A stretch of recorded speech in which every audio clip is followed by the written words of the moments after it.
te toi whaatalo whātu I lau whaafonga anga I le nei tai au ma lole soifua manuia, usi mea lau whaafonga o Talafoala Radio Samoa.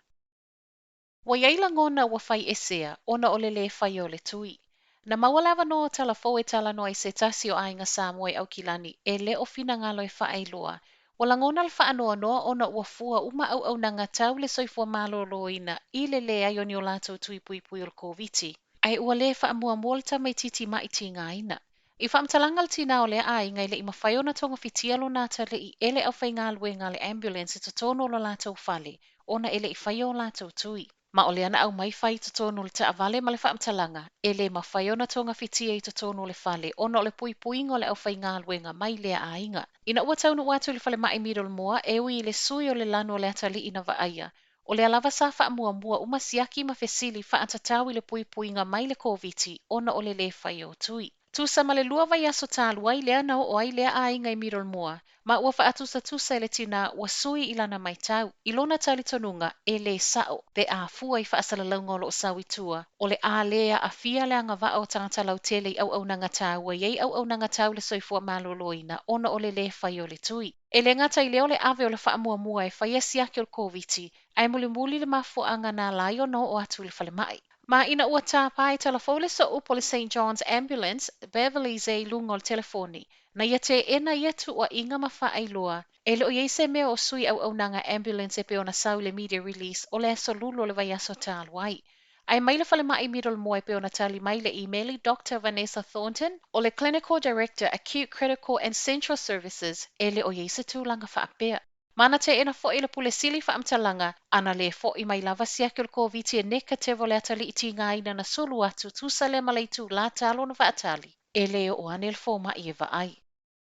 Tolo se fulu wono miliona aitalafu I lātou sa no nofoaga faanofoesea e o mai taimi le nei ele I totongia. I whaamaumaunga o whailo mai e se lau fitu se fulu miliona le tau ato invoices na tu inatu I tangata taunu o mai fafo, mano nofoaga faanofoesea talu mai le tausaga talu ai. Ma I lea o whainga, e tolo se fulu wono miliona wa uma le taimi na tu atu ia I te tau na totongia ai. O le masino au kuso le ana tu umai I lalo aso e tu umai totongia tuai invoices mai le iwa se fulu aso, I le tolu se fulu. Na mawole fe soani mai vaenga tuma oti o lo o lato wao ina aitalafu, ma toe maua mai le tusa ma le tasi miliona tala. Wa sawele talo sanga le so upal Koviti le National, Chris Bishop e te tawana totongi I le taimi e taunu umai ai.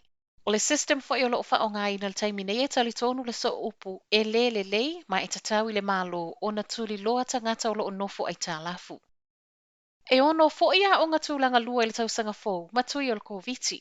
O le ufa ilo e pule a onga ufa atalo sanga ina I lato e ngā lulu e whaatasi e whaia tui o le Koviti mō fanau 5 tausanga ngā I le sfulmaltasi. I le mai a io e ina I lalo tu ungo le tui o le Pfizer mō fanau o lea vai tausanga. Reporte le tio ni usila lo fa alia ye nisi wa onga okilani. Lo lato talia ina o le avala au, ma o le fuafuanga ua iai ai ele I wha amautuina, o le whaia leo tu o le Koviti to tonu wa onga.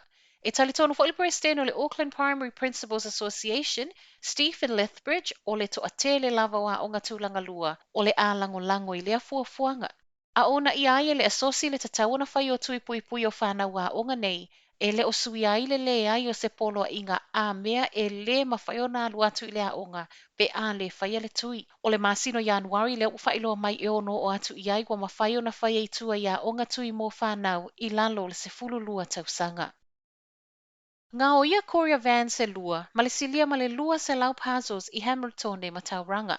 O se faanoanoanga mo le toʻatele ua afia ae maise le faasauni atu le kerisimasi le faaiuga o le vaiaso. Faamaoninga mai leoleo o le courier van o le Enset Post na gaoia I fafua ne lavo se tasi o pisinisi Hamiltone a o aluai le ave taʻavale e momoli le faamomoli. Lua aso mulimuliane toe maua le van, ai ua le ai mani faamomoli sai ai. E se mai le van o le amatanga o le masina lea foʻi na gaoia I le isi tauranga, alua foʻi le tusa ma le 5 se fulu puzzles. Faali ai le Enset Post le faanoanoa tele ai mai se lava o lea e galulu e malosi e kiliva le tele o puzzles a tangata I le nei taimi pisi. O lo galulu e pea leoleo e suesue nei mata upu, ma e toʻatasi le alii 2 tausanga le matua e tua I luma o le faamisinoga le vaiaso nei, fe sootaʻi le courier van lea na gaoia I Hamiltone.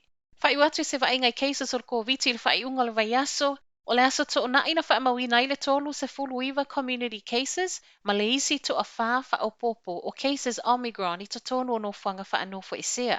Sa waia na nafi, ripotia le 5 community cases na whaeloa mai, ma le toa 5 o tangata whaopopo wa mawe le virusi fo le Omicron.